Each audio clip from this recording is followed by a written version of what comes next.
नाज़रीन, मेहर में सीनियर सहाफ़ी ऐं मेहरान टीवी जे न्यूज़ डायरेक्टर रऊफ़ चांडियो खे मिलियल धमकियुनि ख़िलाफ़ मेहरान सोशल फोरम पारां एहतजाजी मुज़ाहिरो कयो वियो। उन हवाले सां ॾिसूं था सज्जाद चांडियो जी ही रिपोर्ट। नाज़रीन, मेहरान टीवी जे न्यूज़ डायरेक्टर ऐं सीनियर सहाफ़ी एंकर पर्सन रऊफ़ चांडियो खे मिलंदड़ धमकियुनि जे ख़िलाफ़ मेहड़ में सिविल सोसाइटी जे तरफ़ां ऐं सहाफ़ियुनि पारां गॾियल हिकिड़ो एहतजाज कयो वियो आहे। अचो त एहतजाज में शामिल माण्हुनि सां ॻाल्हि ॿोल कंदासीं त उनजो छा चवणु आहे। मेहरान टीवी जे डायरेक्ट न्यूज़ ऐं सीनियर सहाफ़ी तज़ निगार रऊफ़ चांडियो खे जेके धमकियूं ॾिनियूं वयूं आहिनि, मोतमार धमकियूं, इहा असीं सम्झूं था त सिंध जे शऊर ऐं सान्याह जे ख़िलाफ़ हिकिड़ी वॾी साज़िश आहे।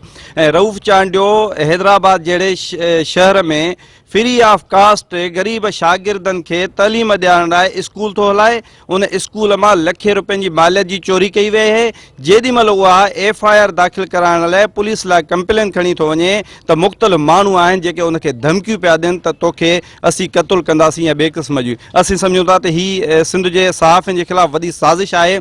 रऊफ़ चांडियो जेको चोरी थी आहे उनजी सख़्त लफ़्ज़नि मज़म्मत कयूं था ऐं उन खां अलावा जेॾी महिल क्रिमिनल्स ॾे पहिरों वञे थो ऐं उन्हनि खे हिकिड़ो भाउसर जेको MPA आहे उहो सपोर्ट करे थो। असां उन भाउसर MPA जी उन्हनि क्रिमिनल्स जी जेको उन रऊफ़ चांडियो खे मोतमार धमकियूं ॾिनियूं आहिनि उन्हनि जी मेहरान सोशल फोरम जी तरफ़ खां सख़्त लफ़्ज़ मज़म्मत कयूं था। DIG हैदराबाद SSP हैदराबाद खां मुतालबो था कयूं त उन्हनि जवाबदारनि खे गिरफ़्तार करे रऊफ़ चांडियो न्यूज़ डायरेक्टर जी हैसियत सां सिंध जे माण्हुनि जे लाइ जेकी ख़िदमत करे रहियो आहे, माण्हुनि जा जेके मसाइल आहिनि, तालीम जा हुजनि, सिहत जा हुजनि, उन जे लाइ जेको किरदारु अदा करे रहियो आहे, अहिड़े अज़ीम वॾे नाले वारे सहाफ़ी खे धमकियूं ॾिनियूं थियूं वञनि त ॿियो आम माण्हू जो छा असरु हूंदो। असां मुतालबो था कयूं त जवाबदारनि खे फ़ौरन गिरफ़्तार कयो। सिंध में जेके तमामु घटि अहिड़ा माण्हू आहिनि जिन में रऊफ़ चांडियो जो शुमारु थिए थो, उन सां ज़्यादती बि थी आहे। वरी उन जॾहिं ज़्यादती जो पुलिस हिन ताईं को अज़ालो न कयो आहे त हुनखे जेको आहे सो धमकियूं ॾिनियूं थियूं वञनि।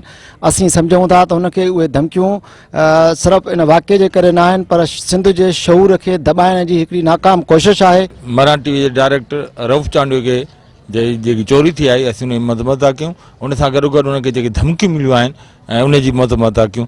ऐं रऊफ़ चांडियो साहब बहितरीनु इंसानु आहे, सीनियर सहाफ़ी आहे, तजज़िये निगार आहे ऐं सहाफ़त जो वॾो नालो आहे। सिंध जे नामियारे सहाफ़ी मशहूरु तजज़िया निगार मेहरान टीवी जे डायरेक्टर रऊफ़ चांडियो खे मिलंदड़ धमकियुनि जी यूनाइटेड यूथ अलायंस जे तरफ़ां सख़्त लफ़्ज़नि में मज़म्मत था कयूं। ऐं रऊफ़ चांडियो वाहिद नालो आहे जंहिं हमेशह पंहिंजे कलम ज़रिए सिंधी माण्हुनि जी ख़िदमत कई। साईं रऊफ़ चांडियो साहब ऐं साईं मोराई साहब जूं तइलीम जे लाइ जेके तमामु घणी ख़िदमतूं आहिनि ऐं हुन जेको आहे तइलीम जे बारे में जेका मुहिम हलाई ऐं जेको आहे हुन जे लाइ जेको मैदान में लथा, बंदि पियल स्कूलनि खोलाइण जे लाइ मुहिम हलाई, पढ़ाई जे लाइ मुहिम हलाई, अहिड़ा सुठा माण्हू ऐं अहिड़ियूं शख़्सियतूं जेको आहे सो क़िस्मत सां असांखे मिलंदियूं आहिनि ऐं तइलीम जे मैदान में हुननि तमामु जेको आहे सुठो कमु कयो आहे। कैमरामैन अतर पंवर सां गॾु सज्जाद चांडियो, मेहरान टीवी में।